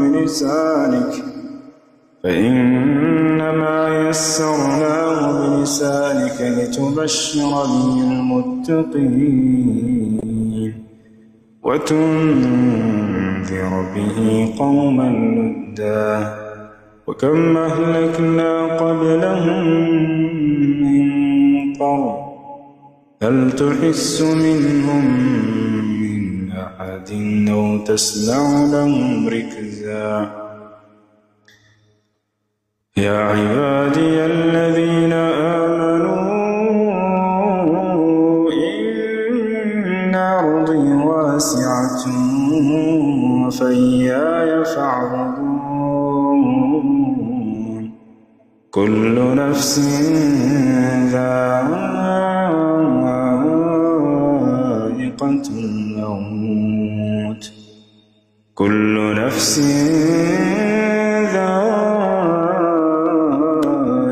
الموت ثم إلينا ترجعون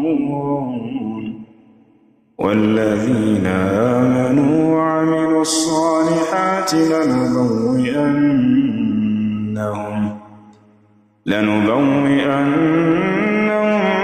من الجنة غرفا تجري من تحتها الأنهار نعم أجر العاملين الذين صبروا وعلى ربهم يتوكلون وكأين من دابة لا تحمل رزقها الله يرزقها وإياكم وهو السميع العليم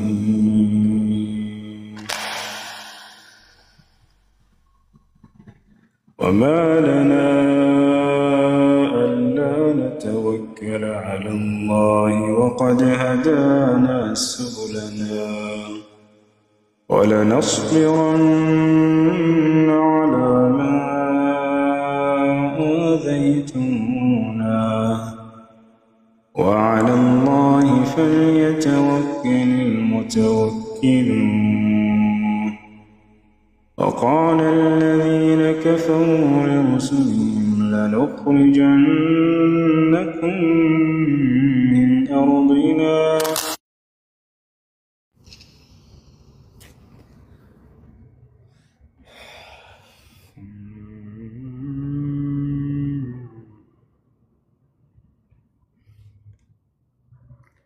وما لنا ألا نتوكل على الله قد هدانا السلام عليكم أصو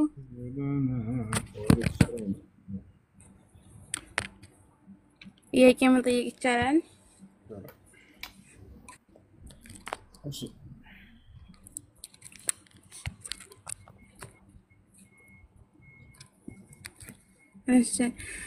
ያኔ ብዙዎቻችን ቅራአት የምንቀራው በኦንላይን ነውና በወንድ ኡስታዝ ማለት ነው እና አንዳንዶቹ አይቻልም ይላሉ በሴት ካልሆነ በወንድ አይቻልም ይላሉ እና ይሄ እንዴት ይታያል እስኪ አብራራልኝ ማለት ነው እሺ በመጀመሪያ መሆን ያለበት ሴቶችን ሴቶች ወንዶችን ወንዶች እንዳይቀሯቸው ጥሩ አቅራዎች ካሉ ከሴቶች የዛኔ ከነሱ ጋር ትቀራላችሁ ነገር ግን ከሴቶች ጥሩ አቅር ከሌለ ወንድ ከሆነ ያለው የዛኔ በመስፈርት ከግርዶሽ በስተጀርባ ሆኖ ወይንም ለብቻቸው እናንተን ሴቶችን ለሴቶች ብቻ ግሩፕ ከፍቶላቸው ለወንዶች ለብቻቸው ግሩፕ ከፍቶላቸው ወንዶችን ከሴቶች ሳይቀላቀል የዛኔ ከፊትና ተጠብቀው በዚህ መልኩ ያቀራቸዋል ያናሽ እሺ ሽክራን ጀዛኩሙላህ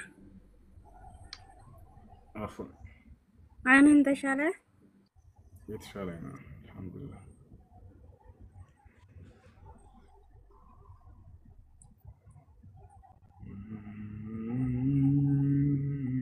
السلام عليكم عليكم السلام ورحمة الله وبركاته سلام ወንድም እንዴት ነህ ደህና ነህ ደህና አልহামዱሊላህ እኔ የምኖረው ዱባይ ነው ማለት ነው እኔም እንደዛ እና እንትን የደላላ ተስማምተ ስራ ከከተትክ በኋላ ያኔ ከተስማሙ በኋላ ብር ብበላ حرام ይሆንብኛል ምናልሽ እንትን አሁን ስራ ምናምን ሲመጣ እዚህ ዱባይ ማለት ነው ከምን የሚበላ ብር አለ ስራ ካስገባህ በኋላ ከሰዎች ማለት ተስማምተሽ ነው ስራ እንዳስገቡሽ ወይንስ ሳትስማሚ ይየበልሽ ላ እኔ ማለት ስራ አምጥቼ አሁን ተስማምተው ስራ ስናስገባቸው 200 ብር ሊሰጡ ይስማማሉ ከነሱ መብላት እንዴት ነው حرام ነው ሐላል ነው አልበላሻቸውም እኮ ደልለሽ ላ ብበላ ማለት ብበላ ስራ አስገብቼ ሲሰጡኝ ተስማምተው ነው የሚሰጡኝ ማለት ነው እንዴት ይታያል በእስላም እኮ መብላትም ትችያለሽ መጠጣትም ትችያለሽ ጁስ ወደ ጁስ መቀየር ትችያለሽ አንቺ አብር ሐቅሽ ነው ገብቶሻል አይደል እና መብላት ትችያለሽ እሱ መጠጣትም ትችያለሽ በሱ እንደተመቸሽ ዋ ብትነበይ እሺ ሁለተኛ ጥያቄ ደግሞ ነበረኝ ከስታገ እንትን ልጅ ወልጄ እንትን መንቶች ወልጄ አንደኛው ጠፍቷል ለሱ ሐቂቃ ማደረግ ይቻላል ከጥን ማለት ከተወለደ በኋላ ነው የጠፋው የሞቶ ነው ጠፋምቴ ወይስ ሙቶ ማለት ነው ሙቶ ነው አይጠፋስቴኔ ተዛው ሆስፒታል ውስጥ ተሰርቀሽ ነው መስሎኝ አይደለም ሙቶ ነው አሃ እሺ አዎ ለእና አቂቃ ማድረግ ለሁለቱም ይቻላል። ለሁለቱም አቂቃ አድርግላቸው። አንድ ህፃን ልጅ በ4 ወር ጽንስ ጊዜ ከዚያን ጊዜ ጀምሮ ነው ነፍስ የሚዘራበት። ከዚያ በኋላ ቢወርድ ወይንም ቢወለድ በየትኛው ጊዜ ወይንም ተወልዶ ቢሞት አቂቃ ይወጣለታል። ያኔ አላወኩም በሰዓቱ አላወጣሁም። እሱ ሙቷል ብዬ ለሴቷ ለመንታይቱ ለለኛይቱ ነበር ነው ያወጣሁት ማለት ነው።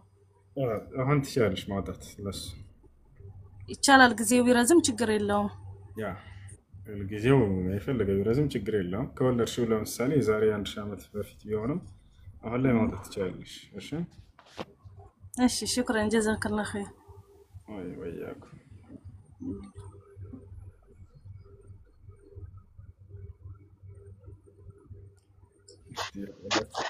السلام عليكم ورحمة الله وبركاته. وعليكم السلام ورحمة الله وبركاته. سلامنا.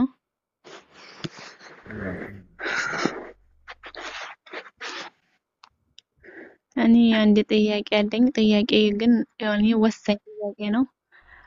ግን ያላችሁ ደግሞ ሪካርድ እንዳታደርጉ አደራ። ወሳኝ ጥያቄ ደግሞ እናቴን ያማታል፣ በጣም ያማታልና ሩቅያ ቤት እንደዚህ ሲቀራባት በተደጋጋሚ ያንኑ አንድ ሰው ነው የምታነሳውና ሲህር እንደተደረገባት ምናምን ትናገራለች። መጨረሻ ላይ ግን ያኔ ለቀቁ ብሏል። ግን ሴትዮይቱ ደግሞ የምታቆም ሰው አይደለችም። ለወደፊትም ያኔ ለወንድሞችም ያኔ ሌላ ነገር እንደምታመጣ ሁላችንም እናውቃለንና በዛ ምክንያት ያኔ ምን ማድረግ ነው ያለብን? ያኔ ከሷ ለመራቅ ማለት ነው። ያኔ ካላህ ግን እንዲያጋጨን አንፈልግም ማለት ነው። ምን ያክል እርግጠኛ ናችሁ? ጂኖ ስለተናገረ ብላችሁ የምታምኑ ሰዎች ያው ሰዎችን እንዳትበድሉ። ጂኑ ውሸታም ነው፣ ቀጣፊ ነው። በጣም 90% የሚሆነው ጂን በሰው ልጅ ላይ የሚገቡ ውሸታሞች ናቸው። ያን ሰምታችሁ ባካችሁ ከዘመዶቻችሁ ጋር ከጎረቤት ጋር አትጣሉ። ጂኑ ፋሲቅ ነው። وأخبار الفساق لا تقبل إلا بعد بينة. لقول سبحانه وتعالى يا أيها الذين آمنوا إن جاءكم فاسق بنبأ فتبينوا. ስለዚህ ያ ጂን የተናገረውን ይዛችሁ በተደጋጋሚ ስሟን ስለጠራች እሷ ነች ማለት አይደለም፣ የሆነ መረጃ ሳታገኙ እና ያ ነው አስቀሩባት። እሷ ላይ ሲሕሩ እንዲወገድ በቻላችሁት አቅም ይጣሩላችሁ የሚቀራው ሰው። ከዚያ ውጭ ቤተሰብ ጋር ጎረቤት ጋር ባትጣሉ መልካም ነው። የጂን ወሬ ይዛችሁ ቁርአን እኮ እየተቀራባት ነው። ግን ያኔ እኛ ጠብ ማንሳት አንፈልግም በዚህ የተነሳና ግን ደግሞ ለወደፊት እሷም ደግሞ ያኔ አታርፍም በማለት ያኔ እኛም ስለምናውቃት ነው ሴትዮና አታርፍም አሁንም በማለት ያኔ እንዴት አድርገን ተዛ ነገር ማስወገድ ያለብን ነው። እኛ በጠብ አይደለም። እሺ እናንተ ያ ነገር ሊሆን ይችላል ብላችሁ ካሰባችሁ ከዚህ በፊት የምታውቁ ከሆነ በዚህ ነገር እሷን በተጨባጭ ወደ ጠንቋይ ቤት ወደ ድግምተኛ ቤት እንደምትሄድ እርግጠኛ ከሆናችሁ ከዛ ቦታ መራቅ። አይዋ በዚህኛ እርግጠኛ ነን። ምክንያቱም በፊት እናውቃለንና ግን ይሄን ነገርኛ አላነሳንም። ግን አሁን ላይ ደግሞ በህይወት ላይ መጣብን። በዛ የተነሳ ነው አሁን እንዴት መራቅ አለብን። ግን እኛ ከአላህ እንዳያጣላ ደግሞ መጠየቅ አለብን ብለን ነው እንትን ያለው ማለት ነው እኮ። መራቅ እንዴት መራቅ አለብን የሚለው ወይ ቤቱን ሽጣቸው ሊሆን ይችላል። እንዴት መራቅ እንዳለባችሁ እናንተ አመቻችሁ ያተሻ። ስለዚህ ከዚያ ቦታ ላይ በደንብ ሴት የምትታወቅ ከሆነች ሌላ ቦታ ቀይራችሁ በዚያ መኖር ሌላ ቦታ ላይ ያ ቴዎድሮስ السلام عليكم. ቴዎድሮስ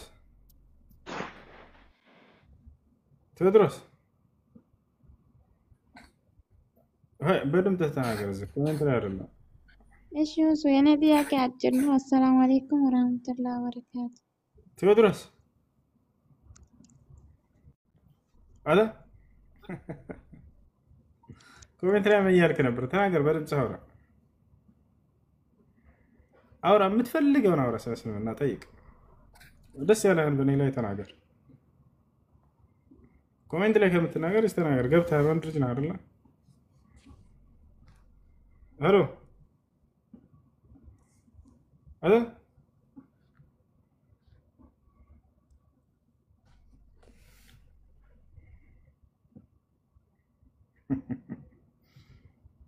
ጥያቄ ልጠይቅ።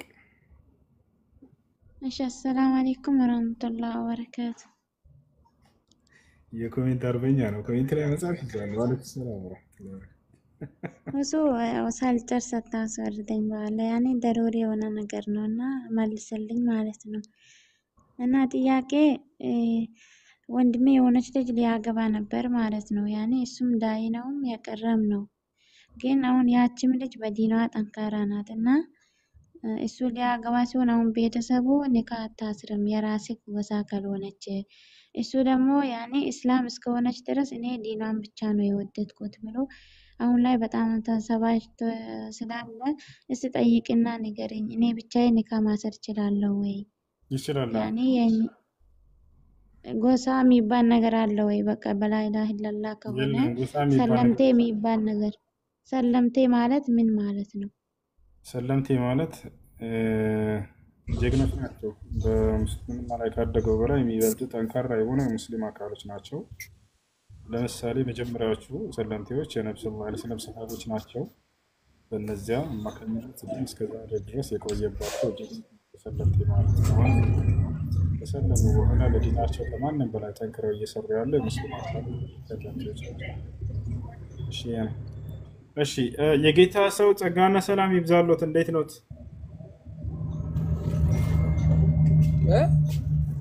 لا حول ولا قوة إلا بالله حبيبي ነገሩ የጌታ የሚባለው ቃል ግን ሆቴል አልፌ ነበር ሐቢቢ። ሰላም አለይኩም። ወአለይኩም ሰላም። እንዴት ነህ? እኔ እኮ ክውር ያልኩት እኮ እቺ ኮፍያ በቃ እንደው ባዳዴ እንደዚህ ላድርጋት እኮ እያልኩ እኮ ነው። እዚህ ሀገር ላይ ትንሽ ሃርድ ነው ሐቢቢ። እኔ ወላሂ ቁርአን ስቀራ በበሰጠ ድለኛ ነው እኮ አንተ ቁርአን ስቀራ ብገባ ኖሮ ነበር ደስ ይለኝ። መመሰጥ ነው ፈልጎ በቁርአን እና ቁርአን ቢገርም ነገር ያው ላንተ አይነገርም። ቁርአን ተመስጦ ለሚያዳብጥ ሰው መድኃኒት ነው፣ ፍቱ መድኃኒት ነውና እኔ እንደው ባዳድ ጊዜ ቁርአን ተመስጬ ሳዳምጥ ቢገርም እንደዚህ እየወረደ ነው የሚጠፋል። ያዳድ ነገር እዚህ ጋር ውጥር ብሎ ሲያደትል የሚዘኝ ነገር ማለት ነው። እና ቁርአን ላይ ሰዎች እንትኑን ብቻ ሳይሆን የቀልብ ራሱ ባረጋጋቱ ብቻ ሰው ለብዙ ነገር መድኃኒት ነው ቁርአን። በደብ ላመነበት ሰው ላላመነበት ሰው ማስቸገር ላበረበት ሰው እና ያንተን ቁርአን ማሻአላህ አላህ ይጠብቅህ። Bienvenue. Vous trouvez une inscription à la newsletter. አላህ ይጠብቅህ ለማለት ነው። እና ምርጥ ደግሞ ተከታዮችን ደግሞ በቁርአን መቅራት ቀርቶ ደግሞ ሰዎችን የሰዎችን ልብ የሚያረካ የሚሆነውን ቁርአን የሚቀሩ ሰዎችን አላህ ያብዛልን ይተሳል ለማለት ነው ሀቢቢ። ሌላ ጊዜ ልግባ በአላህ አንተ ቁርአን ስትቀራ ማዳመጥ ነው። አሚን አባ ኢንሻአላህ። ሽክራን ጀዛከላህ ኢንሻአላህ።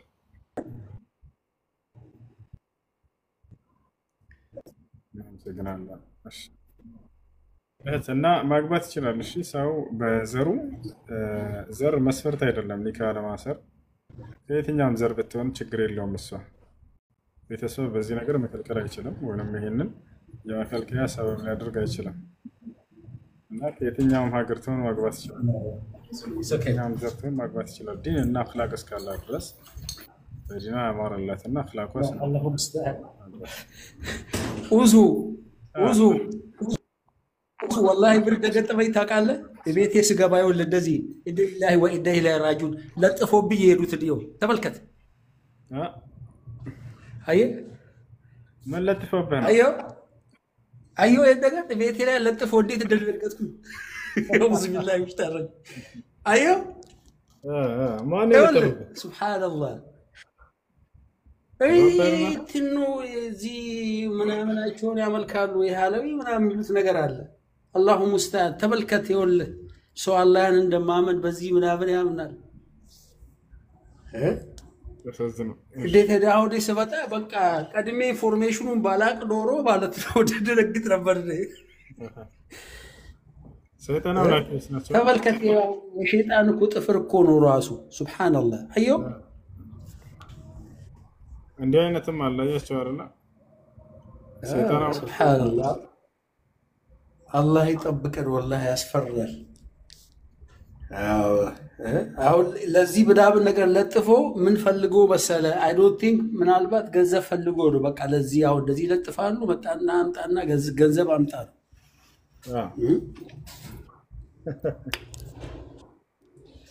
አላህ እንግዲህ የለጠፈችውን በአላህ ሂዳያ ሰጥቷት ይሄንን የሚያምኑትንም ራሱ ሂዳያ ሰጣቸው ቀጥተኛው በገድ በርቷቸው በነብዩ ሰለላሁ ዐለይሂ ወሰለም በገድ ቢሄዱ ያርጋቸው ያድርገን اللهم صل وسلم على سيدنا نبينا محمد حبيبي امين امين امين شكرا جزاك الله خيرا دموعك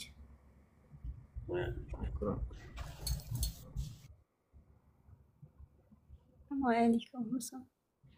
وعليكم السلام ورحمة الله وبركاته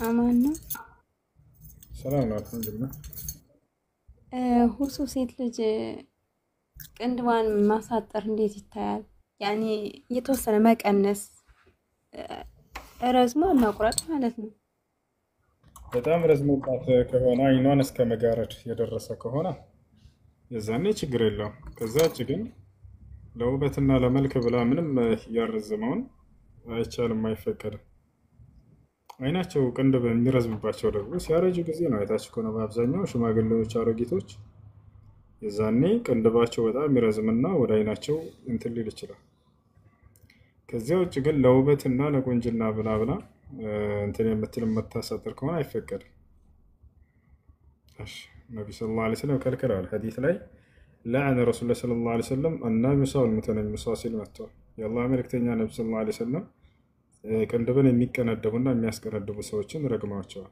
ስለዚህ ከተላላቅ ወንጀል ናቸው መርሐባ ጸጉርን መቁረጥም እንደዛው ነው ማለት ነው ጸጉር መቁረጥ ልክ እንዲሁ በጣም ከረዘመና ለማንከባከብ ጊዜ የሚወስድባት ከሆነ የዛኔ ወይንም ደግሞ ለመንከባከብ አቅም የሌላት ከሆነች ልጅቱ ጸጉሯ በጣም በዝቶ የምትንከባከብበት አቅም ከሌላት የዛኔ በጣም ረዝሞ ካስቸገራቸው ጫፉን ቢቆርጡ ትንሽ ችግር የለውም የነብዩ ሰለላሁ ዐለይሂ ወሰለም ሚስቶች ከነብዩ ሰለላሁ ዐለይሂ ወሰለም ህልፈት በኋላ ጸጉራቸውን ቀንሰዋል የተወሰነች ጫፏን በጣም ረዝሞ ሲያስቸግራቸው ለዒባዳ ያዘናጋቸው ስለነበር በጣም ከረዘመ ለመንከባከብ የሚያስቸግር ከሆነ የዛኔ ጫፉ ትንሽ ቢቀንስ ችግር የለውም ግን እንደዚህ አይነት ጸጉር ያለው ነው ዛሬ ኢትዮጵያ ጸጉር ወርዶ ከጆሮ በላይ ከሆነ ግን አይቻልም በፍጹም ከወንድ ጋር ይመሳሰላሉ ከዛ በኋላ ያችን ከቆረጡላት እሺ መርሐባ የመጨረሻ ጥያቄ እስኪ የባል ሐቅ ንገረኝ የተወሰነ የባል ሐቅ ባል በመልካም ሲያዛት ጊዜ ለተታዘዘ ይገባል በመጥፎ ሲከለክላት ጊዜ ልትከለክላት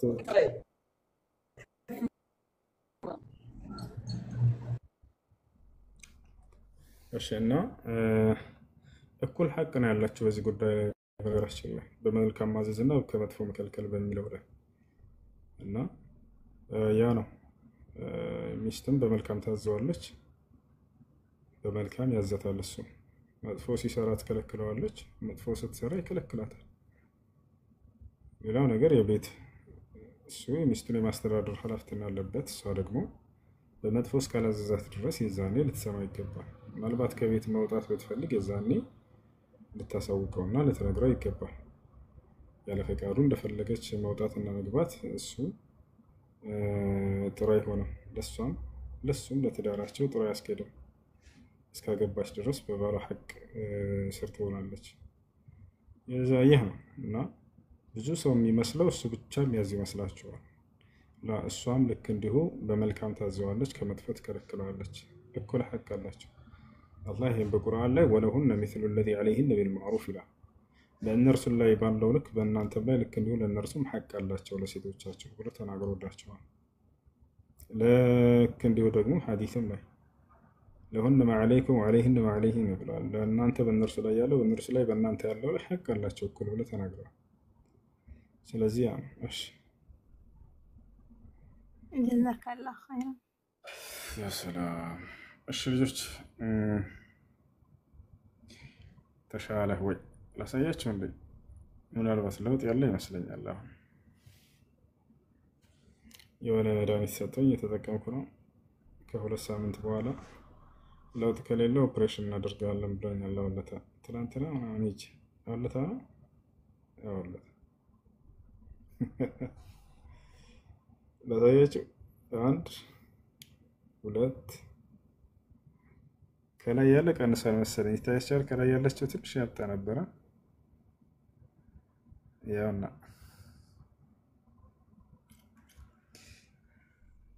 ወላሂ ግን እየቀነሰ ነው አይደለ? እስኪ ወደ ጎን ላሳያችሁ። እየቀነሰ ነው።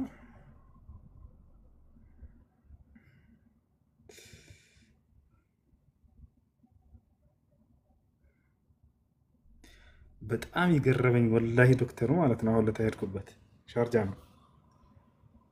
ይሄንንም ሁለቱንም አየውና መረመረውና ካየ በኋላ ይሄኛው ራሱ ላይ ከዚህ በፊት የተፈጠረበት ችግር አለ አይደል አለኝ። በጣም ነው የገረመኝ ወላሂ። አዎ አልኩት። በጥንካሬ እንደውም ይሄኛ ይበልጣል አለኝ። አዎ አልኩት። እውነቱን ነው። ያታችኋል። እዚህ ላይ ምን እንደተፈጠረ ታውቃላችሁ? የዛሬ 8 ዓመት ምናምን አካባቢ ቤት እያለሁኝ ወንድሜ ጋር ክላስ ነበር የምናድረው። ቤት ውስጥ ምናምን እንደዚህ ኳስ ስለሚጫወቱ ኳስ ተጫውተው ሲመጡ እዛው አጠገች የምናድርበት እዛቸው ክላስ ውስጥ ነው ጫማቸውን የሚያስቀምጡት እና እኔ ደግሞ ትንሽ ሽታ ይረብሸኛል፣ የጫማ ሽታ። ከዚያ አንድን ነድ አመጣሁኝና ከሱቅ ገዝቼ ቤት ውስጥ ሰካሁት። ነዱ እንደዚህ አምጥቼ ነዱን እንደዚህ ወደ ላይ ነው የሰካሁት። እሳቱ ወደ ታች ይሆናል ማለት ነው። እንደዚህ ነዱ እየተቃጠለ በዚያው እንዲጨርስና እንዳልቅ ወደ ላይ ነው የሰካሁት። ከዛ እንደዛ አድርጌ ወንበር ላይ ቁጭ ብዬ ስልክ እየነካካሁ ነበር። የፀጉር ቤት አለ አይደለ? የወንበር ማለት ነው። ይሄ ፀጉር የሚስተካከሉበት እሱ ላይ ልክ ረስቼዋለሁኝ። እሱን ነዱ ልክ እዚህ ከፊት ያጠገብ ነበር ያለው። እዛ እንድሸተኝ እንትኑ ያን ሽታ እንዳባርልኝ። ከዛ ቀጥ ስል እዚህ ጋር መቶ ስክት ነው ያለው ወላሂ። እዚች ጋር ደስ የሚለው ግን እዚህ ነው፣ በቃ መሀከል ላይ አይደለም ምናምን። እዚህ ጋር ቀጥታ መቶ ስክት እንዲህ ብዬ ንቅል አደረኩት ሁሉ። ከዛ ትንሽ ወንድም ያበረች ኢብራሂም የምትባል ደነገጠች አስታውሳለሁ። ከዛ ለተወሰነ ቀን ይሄ ቅልት አለ በጣም እና አሁን ከትላንት ወደ ሻርጃ ስመረመር ከዚህ በፊት እዚህ ላይ የተከሰተ በሌላ ችግር ነበረ እንዲህ አለኝ። አዎ አልኩት። ነው ይሄኛ ይበልጣል በማየት ራሱ ማለት ነው። መንጃ ፈቃድ ላወጣ ስል አለ አይደል ከሩቅ የሚፈትኑ ወጪ ፊደላት ምናምን ይሄ በደንብ ያለ እዚህ ላይ ግን ያነድ እንትን ድረስ ስለነበረ ትንሽ ትብሏል። አሁን እየቀነሰ ነው። በእጅህ አትነካካው ምናምን ብሎኛል። እኔ ግን በጣቴ ብቻ ስለሆነ የምነካው ችግር የለም እንትን የለውም። እቺ ወላሂ እየቀነሰች ነው ከላይ ያለችው።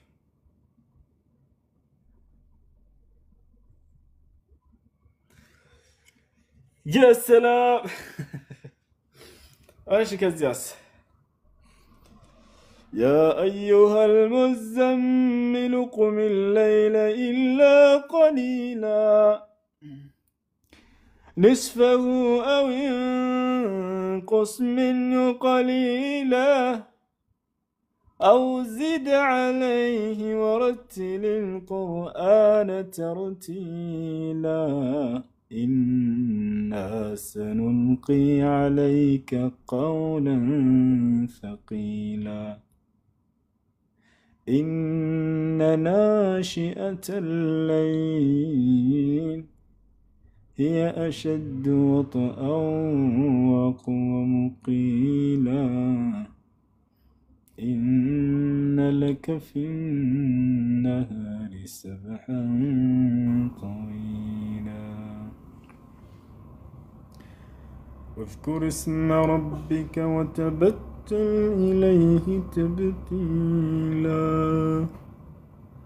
رب المشرق والمغرب لا إله إلا هو فاتخذه وكيلا واصبر على ما يقولون واهجرهم هجرا جميلا وذرني والمكذبين أولي النعمة ومهلهم قليلا إن لدينا أنكالا وجحيما وطعاما ذا غصة وعذابا أليما يوم ترجف الأرض والجبال وكانت الجبال كثيبا مهينا وسوسو ሲቀበር ቀብር ቦታ ቁርአን መቅራት ይቻላል ወይ? ይህን የሚያዛንድም የቁርአንም ሆነ የሐዲስ ማስረጃ የለም። የነብዩ ሰለላሁ ዐለይሂ ወሰለም ሰሃቦችም ይህን አላደረጉ። يقرأ على موتاكم ياسين حديث ضعيف ለሞቱ ሰዎች ላይ ያሲን እንቅሩላቸው የሚለው ሐዲስ ضعيف ነው። ታዲያ ምንድነው የታዘዘው በቀብር ላይ ከተባለ ነብዩ ሰለላሁ ዐለይሂ ወሰለም በግልጽ ሐዲስ ላይ በእርሳቸው ዘመን ሰው ከተቀበረ በኋላ ቁጭ ብለው እዛ ቁርአን አልቀሩም። ግን ምን እንዳለ ተመልከቱ። ሰሉ لأخيكم التثبيت فإنه